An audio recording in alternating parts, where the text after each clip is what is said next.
On Christmas Eve 1945, 5 children walked into their home in West Virginia and never walked out again. The Sodder family made a decision that night, one that looked routine at the time.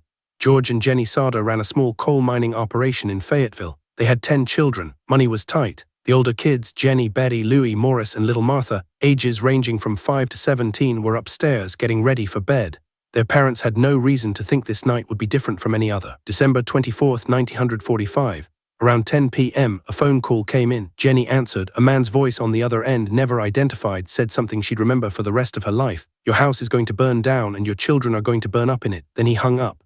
Jennie stood there holding the receiver. She made a choice, dismiss it as a prank. People made threats, that's what she told herself. But she mentioned it to George anyway. They talked it over.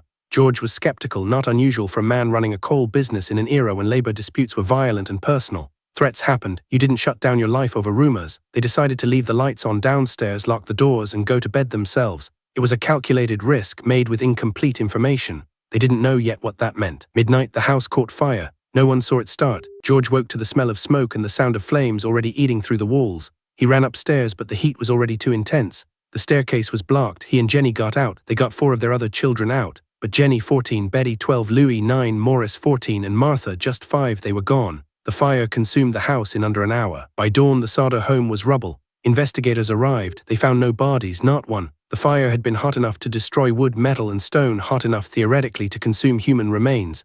But that created a problem. No evidence meant no certainty. The fire chief ruled it accidental. Electrical failure, he said, case closed. But George Sodder didn't accept that answer. George spent his own money investigating. He hired engineers. He had the rubble sifted. They found no bones, no teeth, no human remains of any kind, despite the fire chief's confidence.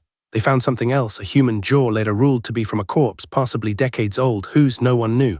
George began to suspect the fire itself might have been set, but suspecting isn't proving, and in 1945 he had no proof. March 1943. Wait, that's wrong, let's anchor properly. 6 months after the fire, in mid-1946, George received an anonymous letter. It contained a photograph of 4 children. The letter claimed the children were alive in Kentucky and had been sold. George's hands shook. He couldn't confirm it. The photo could have been anything. But it opened a door he couldn't close. What if they weren't dead? What if they were somewhere else? Years passed, decades. George and Jennie spent their savings chasing leads. Some were credible. In 1952, a woman in Florida claimed she'd seen one of the Sodder children. Nothing came of it.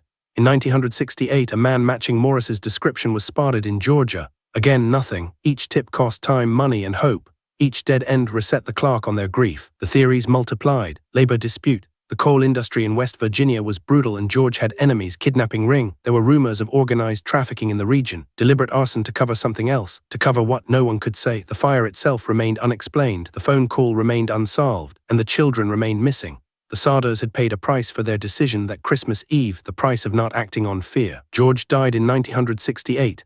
Jennie lived until 1989, still searching. To her death, she never accepted that her children were gone. She believed they were alive somewhere, that someone had taken them, that the fire was a cover. The case remains officially unsolved. The FBI investigated, state police investigated, private investigators investigated. No one found the children. What we know, 5 children entered a house on December 24, 1945.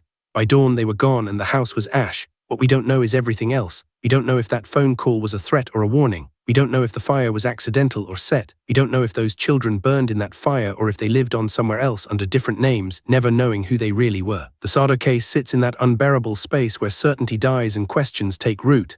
It's a reminder that some decisions, like ignoring a phone threat, are made under pressure, with incomplete information, and can carry costs we don't calculate until it's too late. George and Jennie Sodder made a choice one night. They never got to know if it was the wrong one. Subscribe to this channel. We cover historical mysteries like this one every week, and some are solved in ways no one predicted.